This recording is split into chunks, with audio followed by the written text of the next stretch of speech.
Good morning and happy Wednesday, everyone. My name is Nick Marro with Occupy Fantasy. You could find me on Twitter at Nick Marro DFS. As always, I'm here to help you break down tonight's NBA DFS main slates on both DraftKings and FanDuel. If you haven't already, please like the video. Also, subscribe to the channel that helps us get more free content like this out to you on a regular basis. If you're not already a member of Occupy Fantasy, check the links in the description below. As a member, you get access to the model you see here, which I'll be using throughout the video, a single lineup builder, a multi lineup builder. We also have a private Discord server full of DFS pros to help you improve your game, which includes a 30-minute window leading up to each slate's lock where you could ask your lineup and slate specific questions. So, without further ado, let's get into this Wednesday slate. As always, I'm going to go through team by team, game by game as quickly as I can. I get a FanDuel window open, DraftKings window open. I'm going to talk through my favorite plays. And yeah, we have most of the injury news we need. There are a few teams on back to back, so I'll kind of set you up for what to look for going into tonight, and then the plays we can kind of lock in early in the day. So I just got the 10:30 a.m. Eastern injury report. This Excuse me, the slate doesn't lock till 7:30 p.m. Eastern Standard, so all the more reason to get access to the model here. This is going to update in real time as that news breaks, so things are likely to change throughout the day. They almost always do in NBA DFS. But with all that being said, let's get into it here. Nice 7-game slate. First game on the board tonight.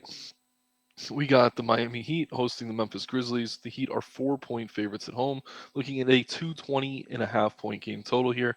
On the Memphis side of things, still no Brandon Clark or Steven Adams in that front court. John Morant out for toting guns, etc. So yeah, Memphis dealing with some injury news and Morant being away from the team. That's going to create some value. And then over on the Miami side, no Cody Zeller, no Orlando Robinson. Kyle Lowry's questionable. Nikola Jovic is out. He's back down with the G League, I believe. So yeah, nothing too surprising here. Let's start with Memphis though. So with Adams and Clark both out of the lineup, we're going to likely see Xavier Tillman getting the start at center. He's been decent, pretty inconsistent, but below 6K on both sides on a 7-game slate. I think there is some merit to playing him, even in a tough matchup against the Miami Heat. With John Morant out of the lineup, Tyus Jones becomes viable on both sides. Not obviously he's not the scorer that Ja is, but he does get plenty of assists, blocks, steals, etc. For that reason, he's often better on FanDuel than he is on DK. And today he's only 7,100 on FanDuel, so I do like him a lot over there. Jaren Jackson Jr. He's been solid. Another player like Jones who gets a lot of blocks and steals, scores a bit better over on FanDuel, but he's cheaper on DK, and I really do like that price tag of 7,800 on him. Desmond Bain, he's kind of been the star for this Memphis team with Ja out of the lineup. Definitely the best scorer on the floor most of the time, so I have some interest in him there for sure. But yeah, I mean, the thing about Memphis, even with all these guys out, they are in a very tough matchup here against Miami. They're kind of priced up to where they should be now. Like, none of this news is really breaking or new. So the pricing algorithms on both sides have kind of caught up to it. So I like Bain. I like Jackson Jones. They're all fine. Tillman's good. Brooks obviously has upside, but he's very inconsistent. So I don't know that I'd get to him much now that he's over 5K on both sides. But yeah, decent spot. I do like Tillman as a value center, but obviously there's going to be some quality centers on this slate, so I don't know that we need to go there. Moving over to the Miami side of things, kind of a similar scenario in that there's really no surprising injury news here. Jimmy Butler is active in playing tonight. If he were to be ruled out, obviously Adebayo and Hero would see a nice bump. Gabe Vincent finally had a nice game last time out with Lowry out of there. Actually, I think Lowry came off the bench, but regardless, Vincent's been getting the minutes, just really hasn't been doing much with them. So yeah, this is another team that's healthy, priced where they should be. Tough defensive matchup. So there's really nothing here I'm prioritizing. Um, we're seeing Bam 23% owned on FanDuel. I think that's kind of a product of the price. I mean, at 7,900, I don't mind that at all. And the good thing about Bam on FanDuel is you can play him at power forward, so you don't need to lock up that center spot. So I do like him over there. Let's see. Did I did they take away his power forward eligibility? No, he's just cheaper. Let's see here. A little bit surprised. Hold on. I thought I'd see him in there. Where are you, Bam? Yeah, so FanDuel took away Bam's power forward eligibility, so he's not nearly as interesting now. I don't mind him at 7,900, but without that, I mean, he's tough for me to want to prioritize against Memphis. Obviously, some upside here, but another healthy team priced where they should be. So, not going to lock anything in from either team in this game, but it is a decent spot, and most of these plays are low owned. So, off that alone, there is some merit to playing them in tournaments. Moving into the other 7:30 game on the slate now, we have the 76ers at the Cavaliers. Sixers are 2.5 point favorites on the road. No major injury news for Philly. Jalen McDaniels is questionable. He's a rotational player, so that's the one piece we need to keep an eye on. Then on the Cleveland side, they're on a back-to-back, so we don't have any of that injury news yet, unfortunately. So let's go ahead and talk through Philly first. Obviously, Embiid, Harden, both excellent plays anywhere you can afford them. The thing is, this is a tough matchup against Cleveland, not a very high total. But as a result, you're seeing pretty low ownership on these guys. I don't mind Maxi on either site where he's sub 7K.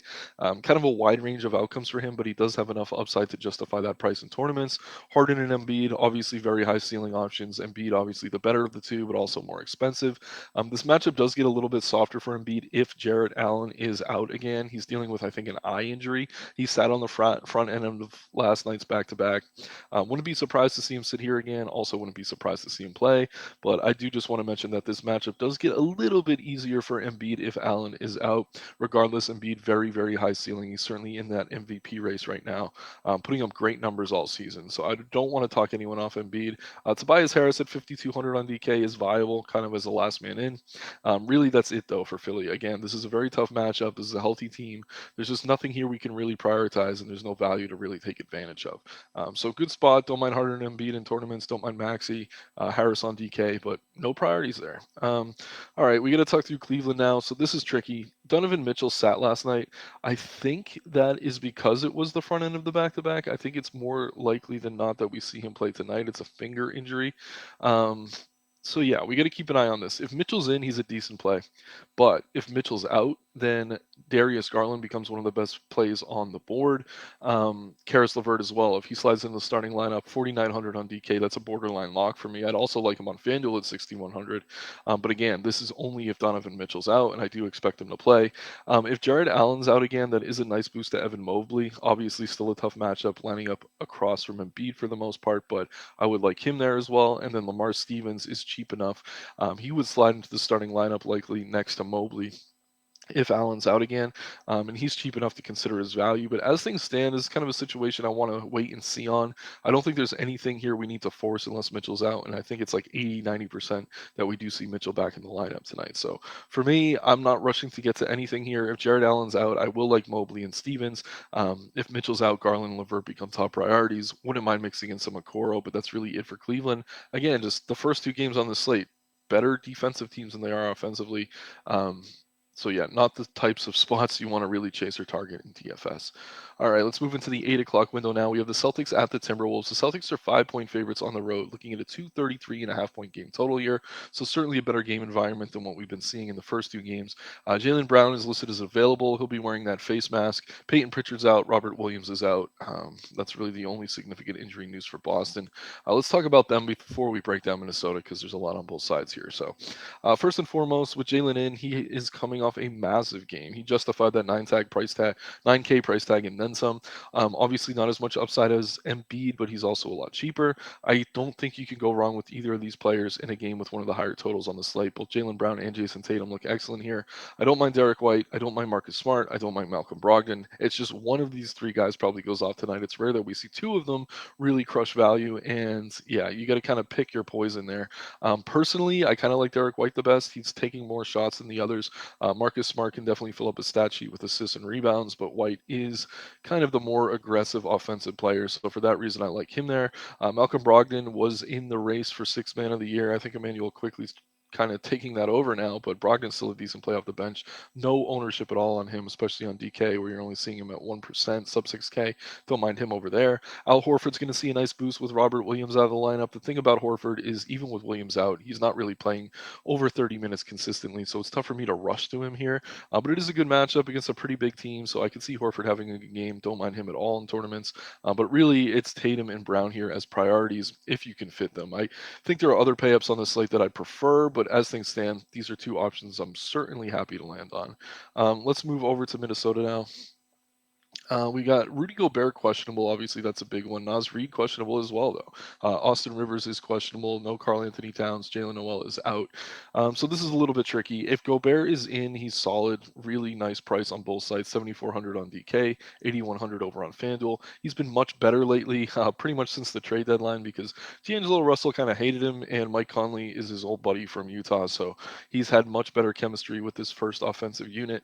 And as a result, we're seeing much better games out of him in terms of DFS and fantasy.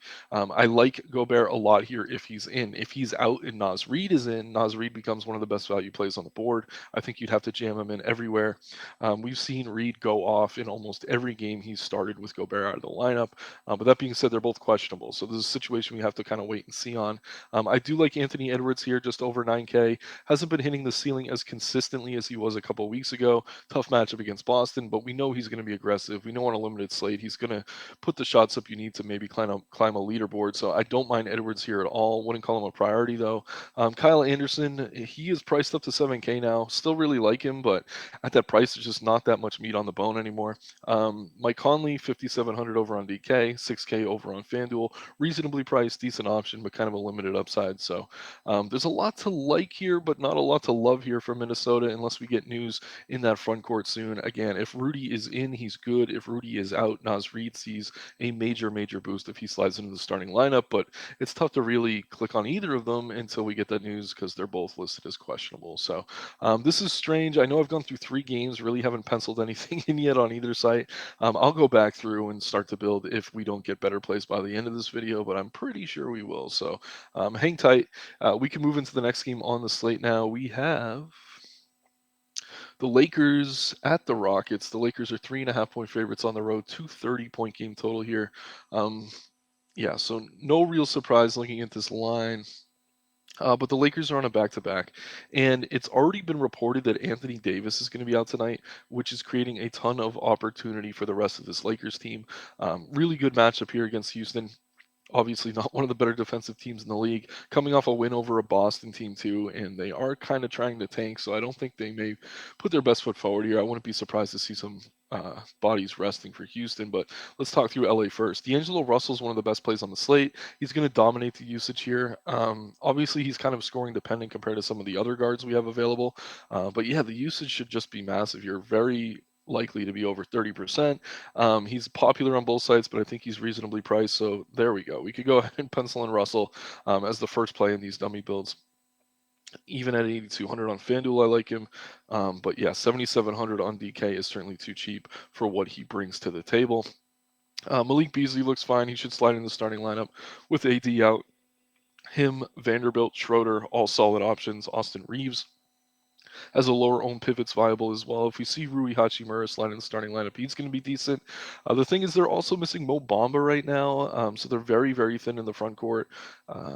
I think that means maybe we see Wendy and Gabriel get the nod, and if he starts, he's decent value, but we kind of have to wait and see on that piece. For now, I'm only going to pencil in Russell, and then I will add Beasley over on FanDuel just because he's so cheap. Small forward, always one of the tougher positions to fill, and we're getting him now down below 5K flat. He hasn't been great over the past few games, but he's going to see a big bump in usage tonight. Obviously, LeBron's still out, and I just mentioned AD's out as well, and he did kind of get his shot to start falling last time out, scoring over 30 fantasy points. So I do like Beasley on both sides, especially on FanDuel, where he's only 4,900.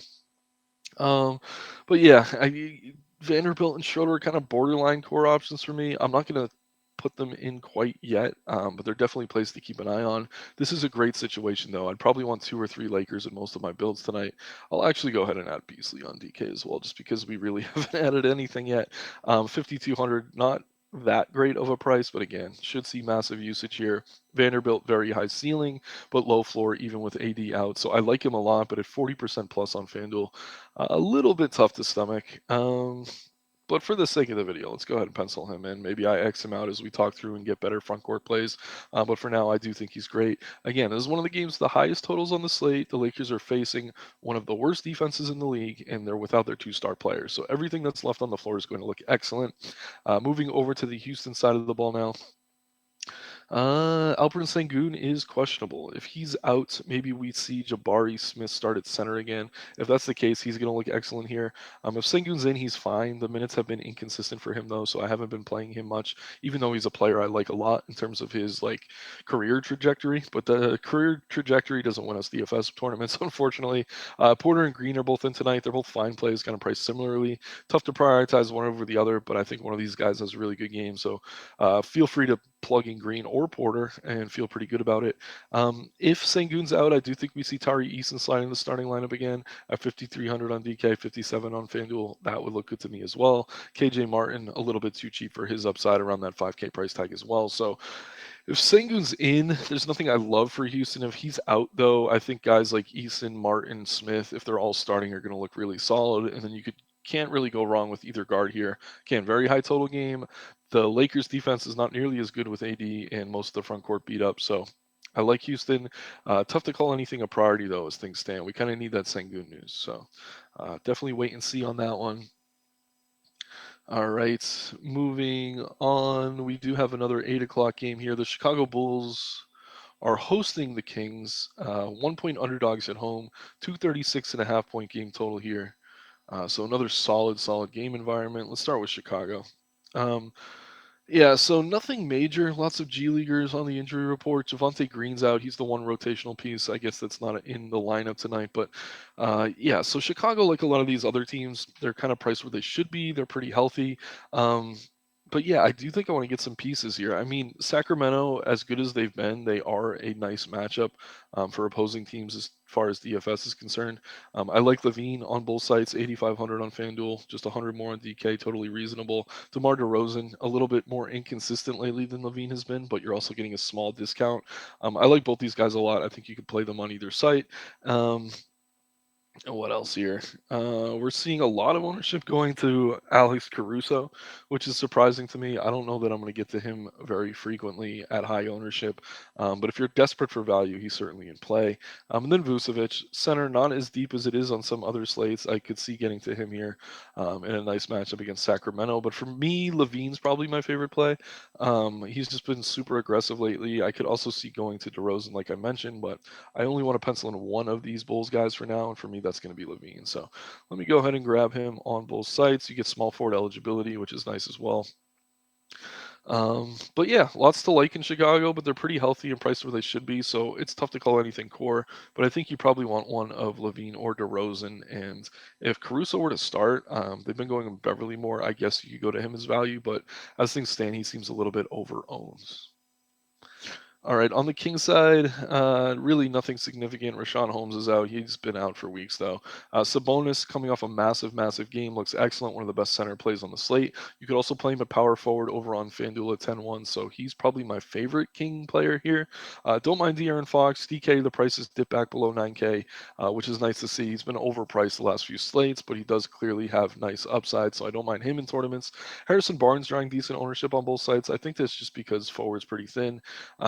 The thing about Barnes, he doesn't always get there in terms of fantasy points, but you know the minutes are going to be there for him. So as like a last man in, I think he's a solid option. But for me, if I can fit Sabonis, he's my favorite play here from the Kings, but he's going to be tough to prioritize. Don't mind Barnes. Monk and Herter both very scoring dependent, so they have high ceilings but low floors. Trey Lyles on DK, where he's still only 4K flat. He's fine. He's been consistently hitting value. Could get suspended, though, after trying to choke Brook Lopez, so keep an eye on that one. If he's out, maybe we see more minutes for someone like Kessler Edwards or Metu if they were to I don't know, slide into the rotation. That'd be tough to see. I don't think either would start, but that would secure minutes for Barnes and Murray. So another situation to keep an eye on. If you could fit Sabonis, I love him. That's really the only priority for me here. And Harrison Barnes is pretty popular as a last man in. All right, so moving into the 8:30 window now. That is Eastern Standard Time. We have the Mavericks at the Spurs. Spurs are 6-point underdogs at home, 231-point game total here. So this one's going to be a little bit tricky to talk about on the San Antonio side. They are on a back-to-back. Let's see. DK carries the injury tags over from the night before, so I'm just going to click them just to take a look at what we have going on here. So Trey Jones was out last night. He is listed as questionable. If he's out and we see Devontae Graham start again, Graham would be a solid option as guard value. Keldon Johnson and Is Sochan questionable? No. If Keldon Johnson's out again, I would like Jeremy Sochan a ton. He's coming off maybe his best game as an NBA player, so it feels a little bit chasey, but he has a very high ceiling. Let's see here. Something tells me that maybe they're resting him on the second half of back-to-back. He was just cleared for a knee injury. So if Sochan's out, that's going to create more minutes for someone like Sandro. I'm going to butcher his last name. Mamukashvili, who's been pretty decent, consistently hitting value. He's super cheap, playing a lot of those backup center minutes with Charles Bassey banged up. And if Bassey's out tonight, I think you could go to Sandro as kind of a value center play on FanDuel. I wouldn't want to use up my center spot on him, but the good news over there is he does have power forward eligibility. So assuming Bassey is out again tonight, and I think he will be, you could go to Sandro for value on both sites. Don't love locking up that center spot on DK, but you do get two center positions, so he's fine as value. Keldon Johnson, if he's in, he's good. Trey Jones, if he's back, he's solid. And where is Devin Vassell? Vassell's shot hasn't been falling, but his price really hasn't been budging. He's seeing plenty of usage and shots, so he feels like just a matter of time before he starts to see the positive side of that variance. So I'll play some Vassell here as well. But again, team on a back-to-back, it's really tough to talk through these Spurs.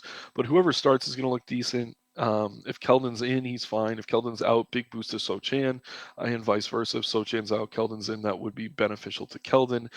If Trey Jones is in, he's the best guard play here. But if he's out, I could see going Devontae Graham. Malachi Branham was out last game as well. With Branham in and Jones out, that's going to hurt Graham a little bit, but you could probably play some Branham if he starts. We did see that exact scenario 2 games ago for the Spurs. So tricky situation here. Keep an eye on the starting lineup. Sandro should be safe as value with Charles Bassey now out of the lineup. And if Trey Jones is out again, Devontae Graham would be a priority for me as a value guard, but tough team to talk through. Not only are you dealing with Greg Popovich, but it's a team on a back-to-back, and we don't yet have the injury report. So do not ignore the Spurs. Just want to emphasize that. Really like Sandro's value as things stand, but a situation we definitely have to wait and see and keep an eye on. Okay, over on the Dallas side of things, still no Luka Doncic. Tim Hardaway is questionable. Kyrie's listed as questionable. I think he plays tonight, though, and then Christian Wood is listed as questionable as well. Let's see if DK has any news on the Kyrie situation. It's questionable for Wednesday game, missed back-to-back games, danger of missing a third.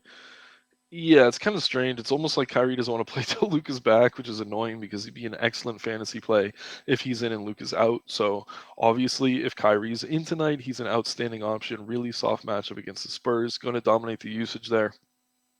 If he's out though, then Jaden Hardy and Josh Green are both going to be excellent plays. Everyone's been rushing to Hardy with Kyrie and Luka out, and I'll continue to do so even as his price climbs. But don't sleep on Josh Green. He's been seeing a big bump in usage as well with both those guys out of the lineup.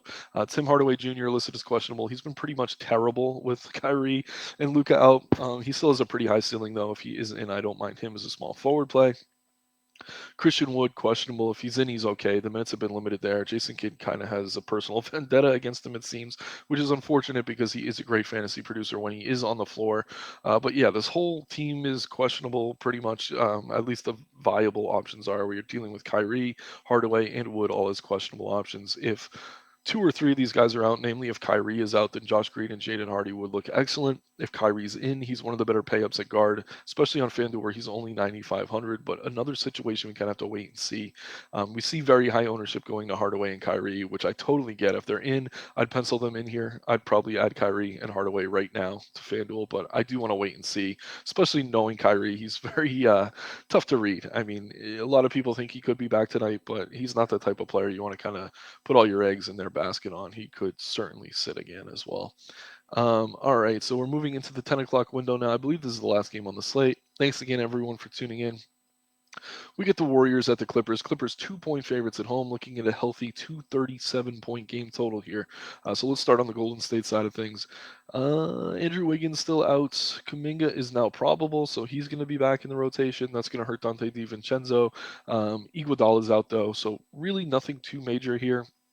Whenever you can get Steph Curry at low ownership, he's viable as a pay-up option. I like him on FanDuel, especially where he's sub 10K.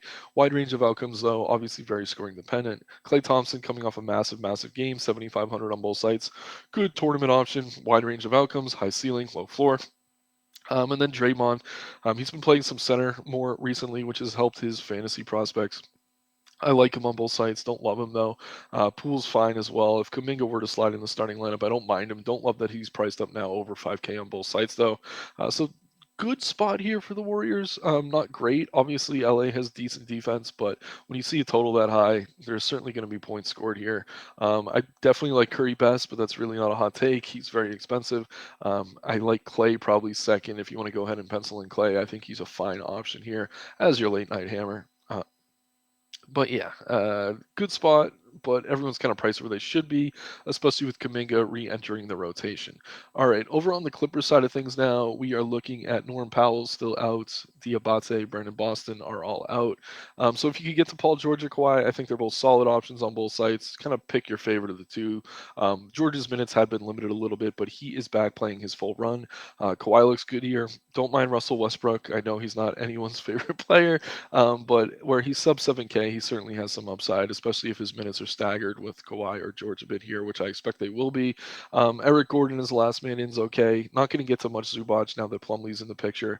Really, the two pieces here I have any interest in at all are just George and Kawhi, but they're both solid options. Really like that Paul George is only 8,800 over on DK. Kawhi, though, only 200 more, so both look great. Kawhi, obviously, a little bit better of a fantasy producer, but I don't think you can go wrong either way. So let's quickly recap. On FanDuel, we got Russell, Levine, Beasley, Vanderbilt, Sandro, and that is under the assumption that Charles Bassey's out of the lineup for the Spurs. Sandro, Levine, Beasley, Russell over on DK is just the start of a core here. Again, a lot of news we're going to kind of wait and see on. Especially that Spurs team, nothing would surprise me. We see Embiid popping as the top index play, Tatum right behind him, Sabonis. I think you could fit one of these three, maybe add Curry into that group into your lineup comfortably and feel pretty good about it. So yeah, like we got 7K left per player.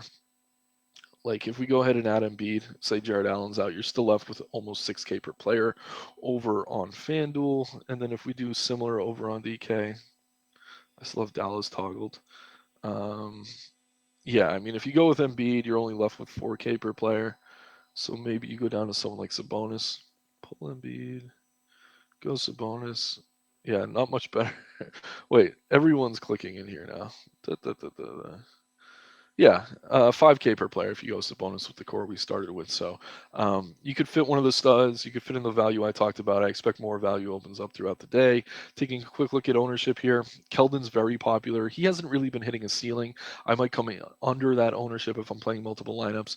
Garland, I think that ownership comes down a bit on DK if Mitchell is back in the lineup, and I expect he will be. But another situation to keep an eye on. D'Angelo Russell, one of my favorite plays on the slate. I think he should be outstanding here with AT out of the lineup. So once again, my name is Nick Marro with Occupy Fantasy. You could find me on Twitter at Nick Marro DFS. Like the video, subscribe to the channel, sign up to Occupy Fantasy today. Let's have some fun tonight, everyone, and make some money.